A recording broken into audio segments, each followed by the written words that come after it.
seguir con el tema de la justicia, ¿no? Con el minigolpe de Estado institucional que llevó adelante la Corte Suprema en la figura de Horacio Rosati.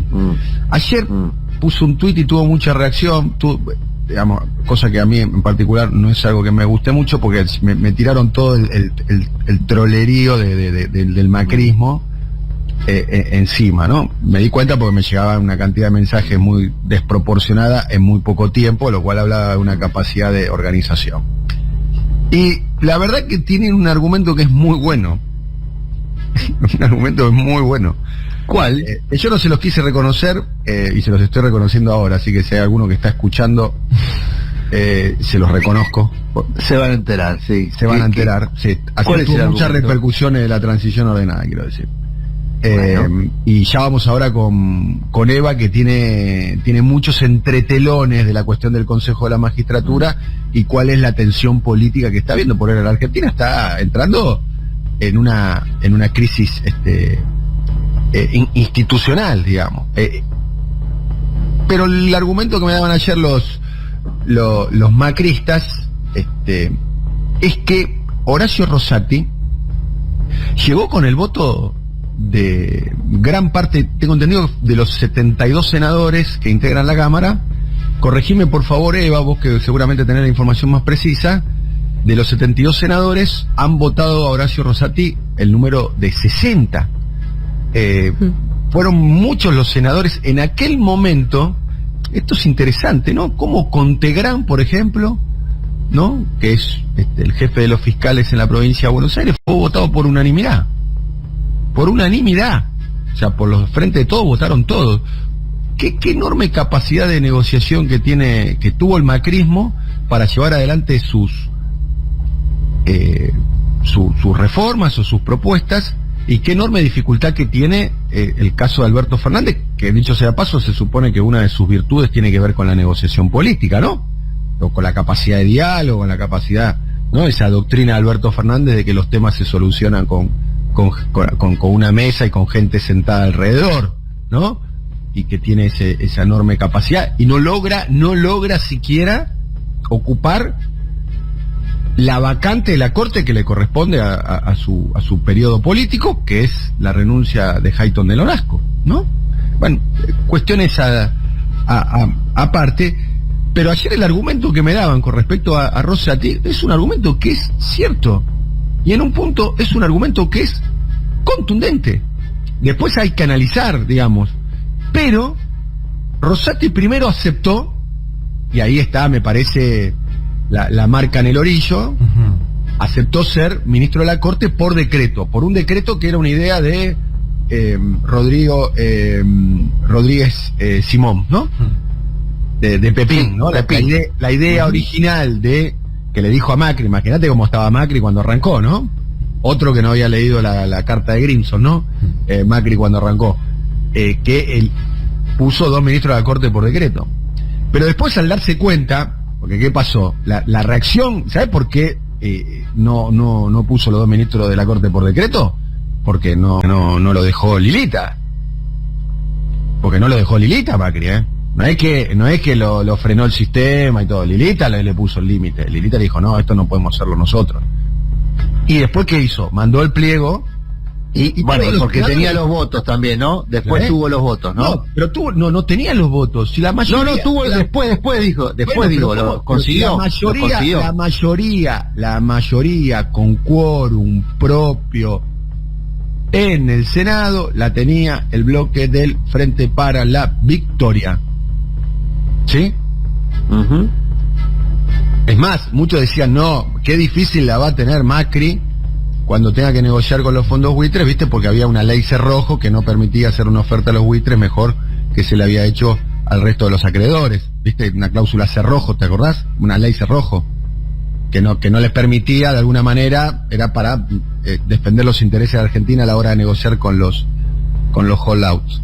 Bueno, y ayer me daban ese argumento no los quiero descalificar, digo trolls macristas, porque la verdad que me atacaron en un mismo momento, digamos, supongo que estaban organizados, no quiero que se ofendan por eso, te digo, macristas a secas si se molestan, no quiero ofender a nadie, pero el argumento que me dieron, un argumento que cuando me lo mandaron, además me mandaron como 20 capturas de pantalla del resultado de la pantalla el día de la elección, el día de la votación.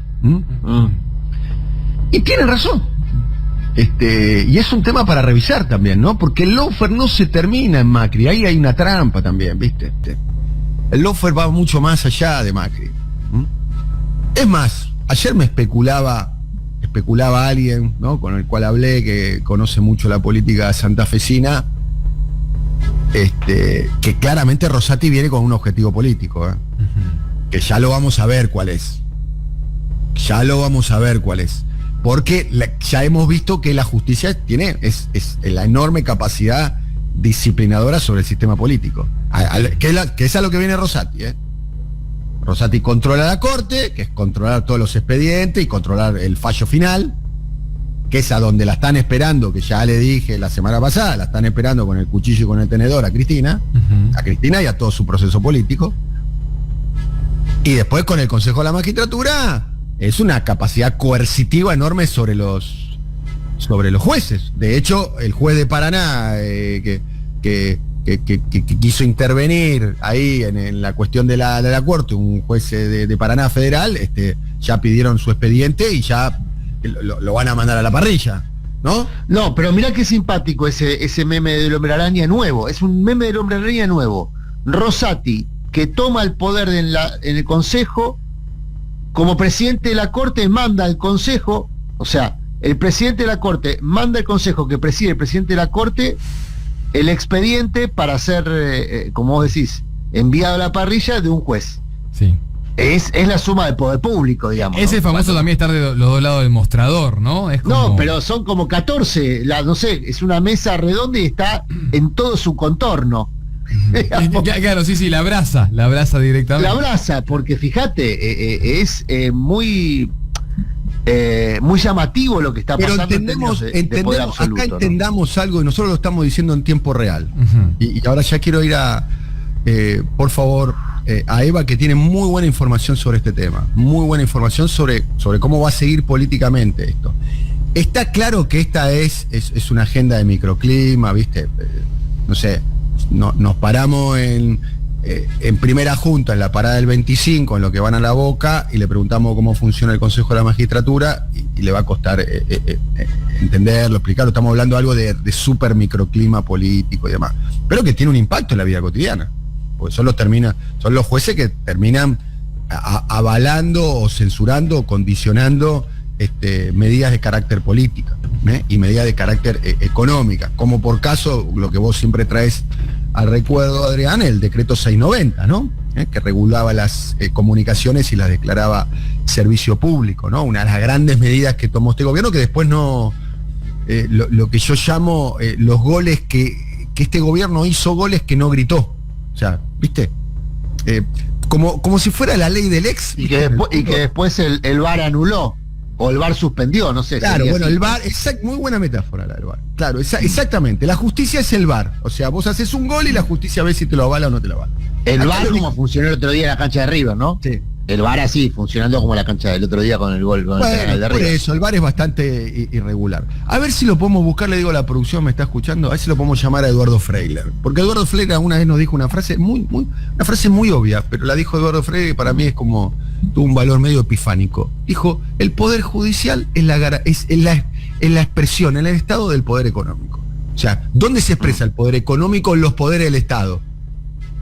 En el poder judicial. ¿Por qué? A veces también en el poder político y en el poder ejecutivo. Pero bueno, pero ahí está la voluntad popular, que eso es lo lindo que tiene en un punto, entre comillas, la democracia, ¿no? Que hay un domingo...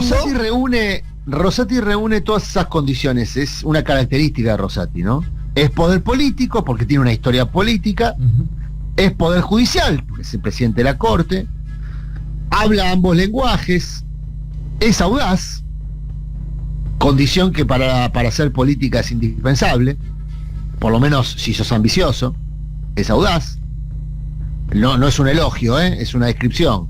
Bueno, ahí hay una figura, como vos decías, pero no termino de entender cuál es el argumento que te daba el trolerío. El trolerío me da el argumento que Rosati tuvo 60 votos de 72 senadores. Claro. Ahí está. ¿Puedo hacer un aporte? Correcto. Voy a hacer un Y aporte. la verdad que hay que hacerse cargo de eso también. Es incómodo. Correcto. Sí, es incómodo. Como es incómodo, ¿quién era el jefe de Marijuán que estaba con la retroexcavadora por la Patagonia? El lawfare no se termina con Macri, no se coman ese caramelo. Bueno, vos sabés que ayer justamente lo mencionaste a Marijuán, y hay que asociarla. Marijuán, se ve que le sacaron las pilas de control remoto. No, pero vos sabés que ayer hizo un movimiento. Ayer pidió a la Cámara que se continúe la investigación por la ruta del dinero K, así se llama, se conoce públicamente la causa, contra Cristina. Ayer mismo, es decir, cuando vos mencionabas recién que el lawfare está intacto, bueno, no, me equivoco, esto es un error, discúlpame. No está intacto, está avanzando. Bueno, por eso No te iba a decir, está avanzando. el otro día Ramos Padilla, el juez Ramos Padilla nos decía, no, lo mismo que vos, no es que está intacto, es que se ha expandido y profundizado.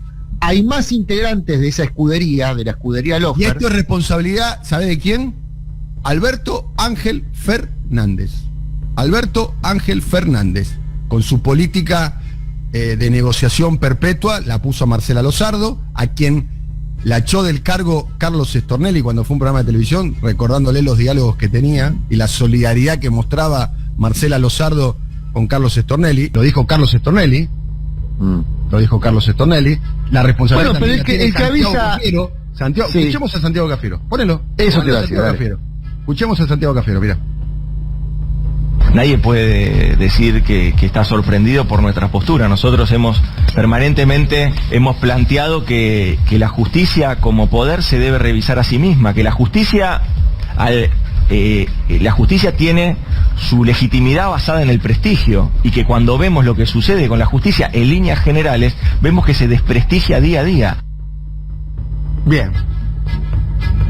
Bueno, la verdad le están haciendo caso a Santiago, hay que decirle, ¿no? Se está regulando a sí misma, ¿no?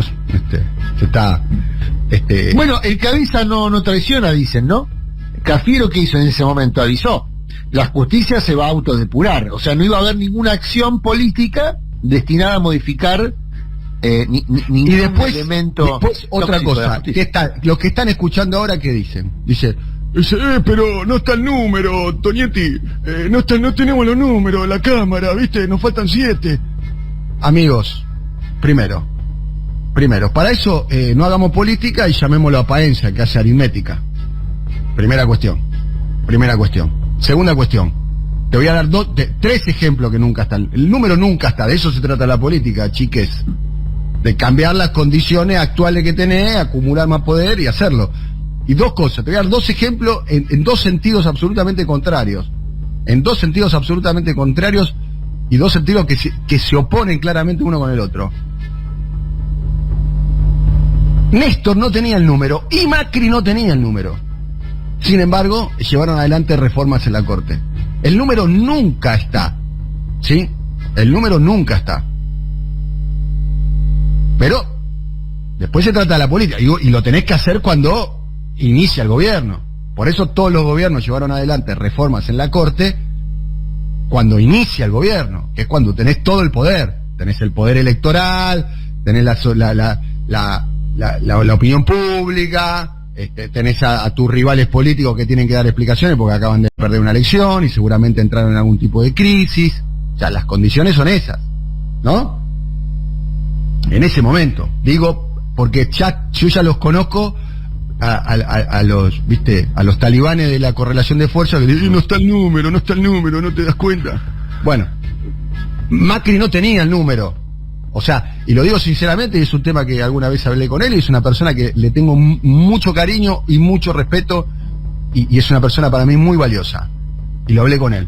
Hasta Val Medina votó a estos jueces de la Corte, siendo senador por la provincia de Buenos Aires. Hasta Val Medina, que me parece que es también pudo avanzar en el Consejo. Y no se lo estoy facturando porque es un tipo al que quiero y respeto, Quiero aclarar, cuál es mi posición personal con Juan Manuel. Es un tipo muy valioso. Lo quiero aclarar. Dani, Bueno, recién comentaba esto de que parte del oficialismo está por lo menos pensando en pedir el juicio político no solo a Rosati, sino a todos los miembros de la Corte, aunque no se tengan los votos. Esto lo decía Zaffaroni en el día de ayer, lo decía Graciana Peñafort también, más o menos en la misma línea que lo expresaba Eduardo Freiler, con la idea de que por lo menos quede asentado de alguna forma ante la sociedad el tipo de corte que hoy se tiene y cómo está accionando esa corte, aunque no se tengan los votos. Y se esté lejos de eso, ¿no? Eso por un lado. Después, ayer hubo un comunicado... ¿Los votos propios o los votos opositores, Eva? Perdón, permitime la maldad. ¿No se tengan los votos propios o los votos opositores? Los votos opositores, te diría. Los votos okay, opositores. ¿Porque vos ves demasiada diferencia dentro de la oposición en este sentido? ¿En el oficialismo en este sentido? Yo no lo veo tan así. No sé. Ayer hubo pocas voces, ¿no? Sí, más hubo allá de Martín Soria y Martín Mena. El presidente, por ejemplo, dijo que no creía conveniente modificar nada en la Corte. No solo eso, sino que elogió a los dos nuevos integrantes de la Corte, ¿no? Ayer pasamos el audio, si quieren lo volvemos a pasar. No, esto es para entender un poquitito. Yo insisto, debe haber legisladores, digo yo, alineados con los deseos del presidente. No sé cuántos son, pero hay. Bueno, hay un reclamo también, que hasta incluso ayer Soria lo dejaba ver, dejó algunas declaraciones también Soria, dando a entender que, bueno, ahora la pelota está en el legislativo, y lo dijo muy textual eso en algunos pasajes y entrevistas que dio durante el día. La pelota la tiene el legislativo, como diciendo, bueno, ¿qué pasó también, qué nos pasa también con la celeridad que hay que buscar ahí, hablando principalmente de la Cámara de Diputados, ¿no? Sí, igual. Perdón, Eva, te interrumpí, Sí, no, igual digo, no sé si pasarle la pelota a la Cámara de Diputados, igual la correlación de fuerzas es muy justa en la Cámara de Diputados, qué sé yo, no sé qué se puede esperar de la Cámara de Diputados. Acabábamos de decir que como nunca se está viendo un Congreso totalmente paralizado porque ni siquiera hay acuerdo por comisiones. Esto es importante para entender. En el sistema político argentino, que es un sistema hiperpresidencialista, por varias razones, ¿no? Por A, por B, por C, pero es culturalmente muy presidencialista, y hay muchos politólogos que sostienen además que ser oficialismo es como un partido, está el partido del gobierno, ¿no? Dicen eso, ¿no? Que cuando sos gobierno sos como un partido más, para decir una manera, por la enorme capacidad que tenés, por el propio sentido presidencialista del sistema, de capacidad de negociación coercitiva, algunos casos, por la seducción financiera, para decirlo de un modo elegante, en otros, del resto de los actores. A ver, ¿cómo consiguió Macri que 58 senadores voten a Rosenkrantz y Rosati? Tal cual. Sí, igual algo se negoció. ¿Cómo lo consiguió? Sí, algo se negoció en el medio. Digo, no era una oposición naif tampoco. No, en el medio Algo hubo un viaje a Davos. ¿Qué se negoció? De comienzo. No, casi, Eva, podría ¿qué ser. se negoció? No recuerdo, digo, pero exactamente qué se negoció, pero... Mirá lo que es, Eva. 2 ministros de la Corte que ponés por la ventana, y lo que se negoció del otro lado, lo único que sabemos es que, no sé, que Pichetto, que era el tipo que un poco era el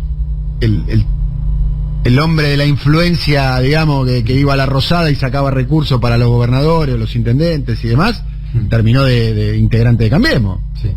O sea, no sé qué se negoció. Habría que verlo, no lo recuerdo. Yo recuerdo es que Macri se impuso. Y al sistema Macri, seguramente, ¿no? Sí. Dani, me sirve lo que decís y también pongámosle cifra. 118 diputados tiene el Frente de Todos. Para aprobar las leyes y delegar las medias sanciones está 129. No pareciera ser pero eso, tan complicado hacer una política conseguir 11 yo votos. te entiendo, ese es el razonamiento que hacen los albertistas, todo. Para eso llamémoslo a Paenza. No, pero ¿por qué es el razonamiento de los albertistas? Al contrario, no parece ser tan difícil conseguir 11 votos más para poder aprobar las leyes, eso estoy diciendo. Bueno, porque ese argumento, el argumento que te dan todos los posibilistas, que son los que terminaron los que gobiernan este país, digamos, Sí. que los que creen que no se puede hacer nada. Sí, sí, lo que nunca- estoy diciendo es que va a hacer un poco de política, 11 votos tenés que poder conseguir. Absolutamente. Y además estaban dadas las condiciones, por lo que dije previamente. ¿Cómo hizo María Eugenia Vidal para conseguir todas las manos en el Senado de la provincia de Buenos Aires para votar a Contegrán? ¿Que es una genia de la política, María Eugenia Vidal? ¿Y Kicillof es un sonso? Yo pregunto. Porque quizás María Eugenia sea una genia. María Eugenia, mira, casualmente. Y Axel Kicillof es un sonso de la política, porque no logra cambiar al procurador. ¿O será que María Eugenia tuvo la voluntad de hacerlo y quizás Kicillof no la tiene? Como quizás Alberto tampoco la tiene. Porque eso también hay que explicarlo. En mi modo de ver las cosas hay que explicarlo. ¿Cuál es la razón por la cual Macri logró tener 58 votos en el Senado para votar a Rosati? Porque Rosati primero fue por decreto, pero después pasó por el Senado. Y ahí levantaron la manito todos, ¿eh? Lo pedías, lo tenés creo que en línea, ¿eh? Vamos a saludar al juez federal destituido injustamente por una acción casualmente de la Corte, dicho sea paso, con otra constitución, la Corte, Eduardo Freire. Eduardo, muy buenos días, ¿cómo estás? Muy bien, Daniel, ¿qué tal vos? Bien. Te queremos escuchar, ¿qué análisis estás haciendo de todo esto que está sucediendo? Creo que a esta altura mi análisis es bastante repetitivo con otros que seguramente han escuchado ya. Primero, coincido, lo vengo sosteniendo desde diciembre del año pasado, que la sentencia esta de la Corte es un golpe institucional.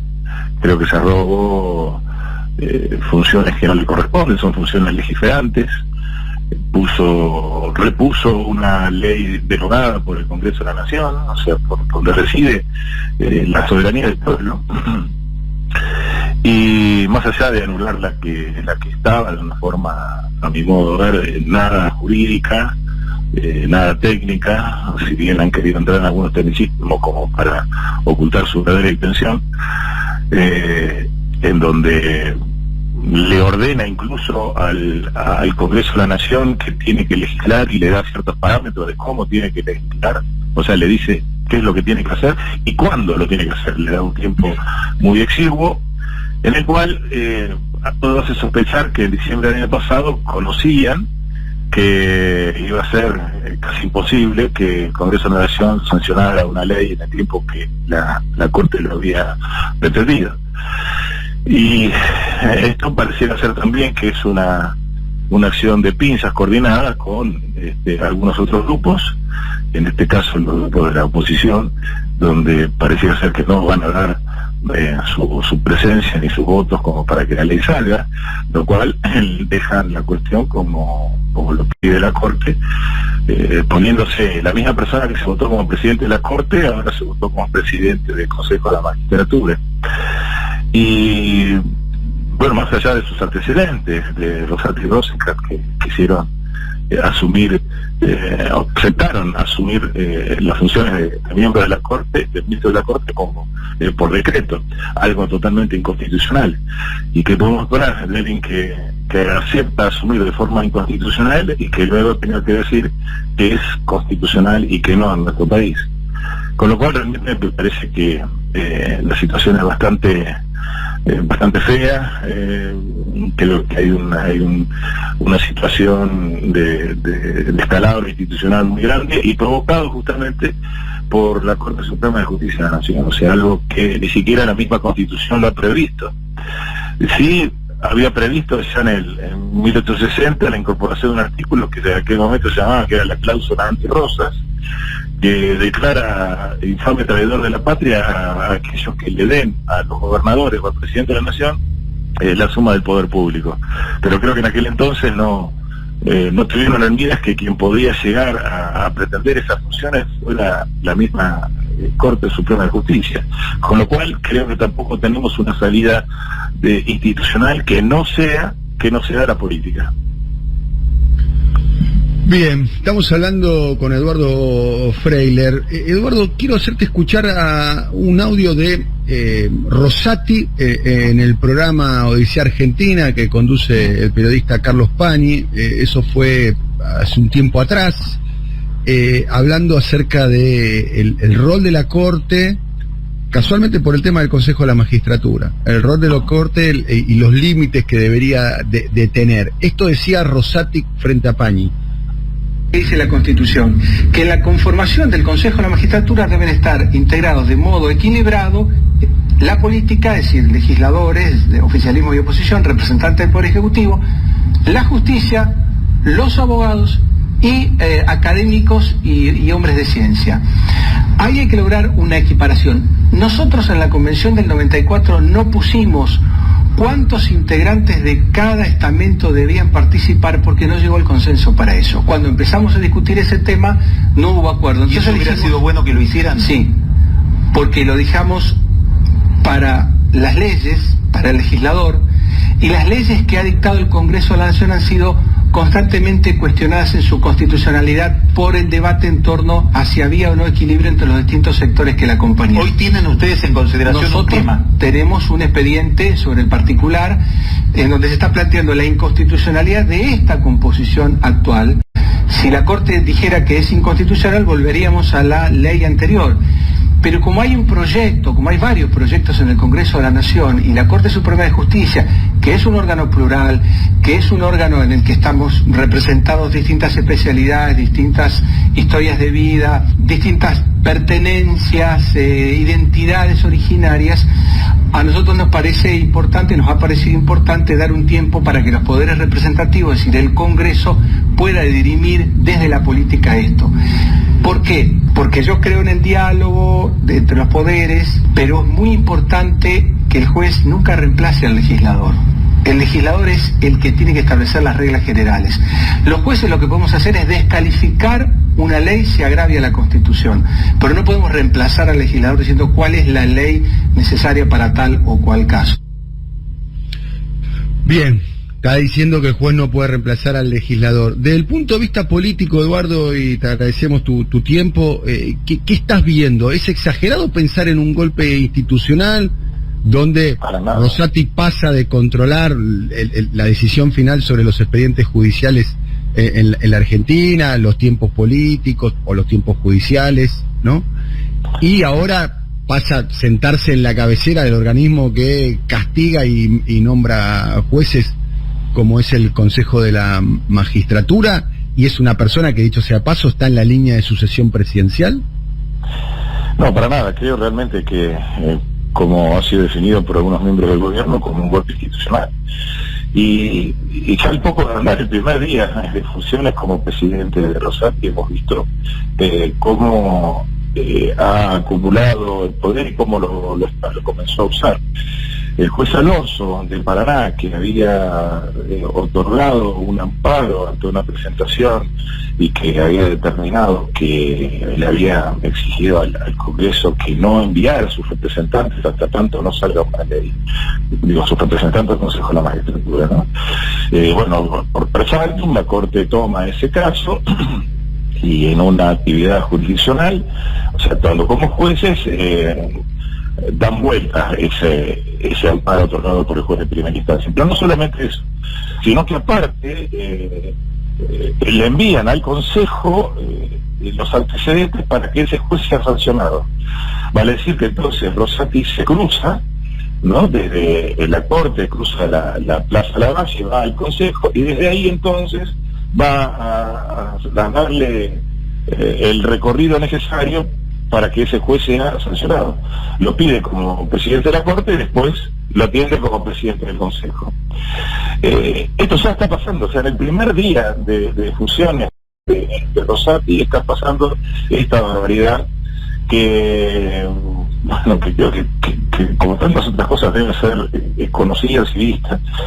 Y bueno, y obviamente pareciera ser que el juez Alonso está sometido, digamos, a un escarnio por parte de este triunvirato que hoy gobierna el Poder Judicial. Eduardo, ¿qué tal? Buen día, Adrián Murano, ¿cómo le va? Buen día, Adrián.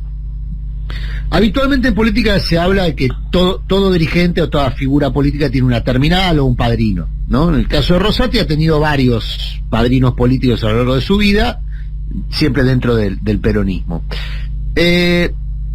Cuando uno ve que a Rosati, que la actual situación de Rosati es avalada por la Asociación de Comercio Argentino-Estadounidense, el Coloquio de IDEA, otros foros empresarios, el Colegio de Abogados de la calle Montevideo, que es un actor de poder porque ahí están los abogados de los genocidas y de empresas. ¿Esa es la terminal de Rosati? Bueno, pareciera ser que en estos momentos sí, porque son quienes salieron a sostener, digamos, esta decisión de la Corte.